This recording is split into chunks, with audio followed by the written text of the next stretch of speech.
فرمایا اے اللہ کے نبی انی اصبت ذنبا عظیما، اے اللہ کے نبی مجھ سے بہت بڑا گناہ ہو گیا ہے، کیا میری توبہ قبول ہو سکتی ہے؟ میں توبہ کرنے کے لیے کیا کروں، کیا پڑھوں، کیا مجھے کرنا پڑے گا؟ اللہ کے نبی صلی اللہ علیہ وسلم نے اس سے جو سوال کیا ہل لک من ام، ہل لک من ام، او صحابی یہ بتاؤ کیا تمہاری ماں زندہ ہے؟ کیا تمہاری ماں زندہ ہے؟ ہل لک من ام، کیا تمہاری ماں زندہ ہے؟ صحابی رسول کہتے ہیں کہ لا، اے اللہ کے نبی نہیں، ماں کا تو کب کا انتقال ہو چکا ہے، ماں تو کب کی ختم ہو چکی ہے۔ پیارے نبی نے فرمایا ہل لک من خالۃ، پھر یہ بتاؤ کیا تمہاری خالہ زندہ ہے، کیا تمہاری خالہ موجود ہے؟ فرمایا قال نعم، ہاں میری خالہ زندہ ہے۔ اللہ کے نبی فرماتے ہیں فبرھا، جاؤ اپنی خالہ کے ساتھ میں حسن سلوک کرو، اپنی خالہ کے ساتھ میں نیک سلوک کرو، اللہ تعالیٰ تمہارے گناہوں کو معاف کر دے گا،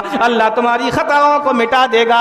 اپنے خالہ کے ساتھ میں نیک سلوک کرو۔ اندازہ کرو جب خالہ کے ساتھ میں نیک سلوک کرنے سے گناہوں کا خاتمہ ہو جا رہا ہے، اللہ کے نبی صلی اللہ علیہ وسلم بیان فرما رہے ہیں تم ماں کے ساتھ میں نیک سلوک کرنے سے کیا ہوگا؟ خالہ کا یہ حال ہے کہ خالہ کے ساتھ میں نیک سلوک کرو، ماں کی بہن ہے وہ، خالہ کے ساتھ یہ معاملہ، تو ماں کے ساتھ نیک سلوک کرنے کا اللہ اکبر آپ اندازہ بھی نہیں کر سکتے کہ اللہ تعالیٰ آپ پر کس کس طریقے کی رحمتیں، برکتیں اور کس کس طریقے کی نعمتیں آپ کے اوپر نازل کر سکتا ہے۔ کیوں؟ صرف ماں باپ کی خدمت کرنے کی وجہ سے۔